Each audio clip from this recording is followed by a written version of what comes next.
How you guys doing? My name is Christopher Merrick. I prefer to be called Chris. I am a resident director at Point University in West Point, Georgia. A little bit about myself. I am one of nine. I have seven brothers and one sister. She's extremely spoiled, even with us all being adults. So that's fun. I grew up in Chicago. Love the city. Love just the atmosphere that goes on there. Just recently took the job down here in Georgia. Love the move. I do love the weather. It being in the South, so that's fun. It's a lot nicer right now than the snow that my family's getting back home. But a little bit on how I just came into higher education. I was an RA for 3 years while I went to school in Indiana. Thoroughly enjoyed it. Thoroughly enjoyed being able to walk with people to help shape worldviews, to challenge the norm. That's something that I thoroughly enjoy. Went and worked in corporate America for about 2 years. Didn't really like it, and decided that hey, I want to go back to school and get my degree in higher education, and hopefully walk with people as they continue to do life in college. So for me, what I view leaders and leadership as is something that is a natural thing. I just think that there are different types of leadership abilities and leadership qualities that people have. I've actually taken a class on leadership before, so for me and what I've gathered over the last few years and just being with people, anybody can be a leader. Doesn't matter who you are, where you're from. I think a lot of it deals with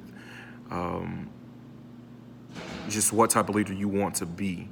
You can be a great leader, you can be a poor leader, you can be an average leader, you can be a leader who's who doesn't care, who's nonchalant, passive, upfront, direct. Leadership looks different to different people in different ways. I know I often have conversations with my residents about what type of leaders do they want to be. Who do they want to lead? Who do they want to follow? Who looks up to them? Things of that nature.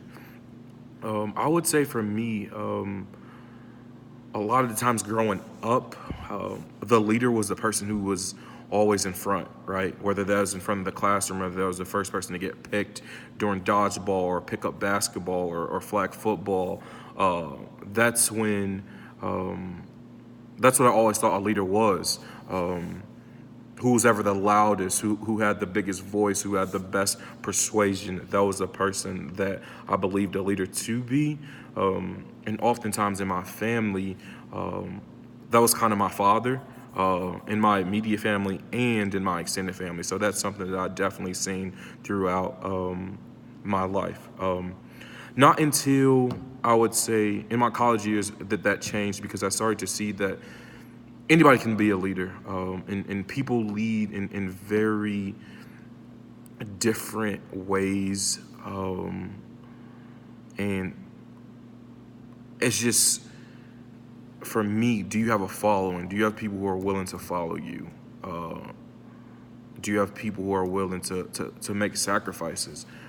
And that looks different. That's not always someone who's in the front. That's not always somebody who's the loudest and the person who can always grab everybody's attention with their voice.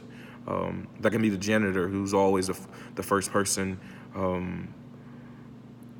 to clean the bathrooms before anybody gets up. Like, leadership just looks different in different ways. I would say also something, my earliest memory of leadership is probably, I would say, my father, with him just being someone who wasn't afraid to step into uncomfortable situations.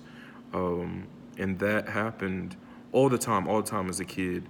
And I didn't realize the depth of what he was doing or why I now consider him a leader, was because of the things that I've seen. And I'm like, yo, like that is really something that's great. That's really someone who leads and leads well. And for me, that's a big part of how I view leadership. If I have to like zero in on a certain thing, is someone who's willing to step into those uncomfortable situations. And then lastly, I would say I started to view myself as a leader probably as an eighth grader, middle school, around that time. There were times where I would be the first one to stand up for a kid that was being bullied, or I would I was able to talk with my peers about, yo, like that's not right, that's not acceptable, and slowly we started to see a change. And so yeah, like people were willing to follow me, people were willing to respect me, and to be willing to make sacrifices, right? And so that's something that I definitely appreciated, and that's something that I definitely realized. And so it was like, okay, how do I use this to be a good leader? How do I use this to be a leader above average? And so I'm definitely looking forward to learning and growing with you guys, and can't wait to see how we can better understand ourselves as leaders, and better understand people as we continue to serve them in our field. Thank you, and yeah, looking forward to learning with you guys.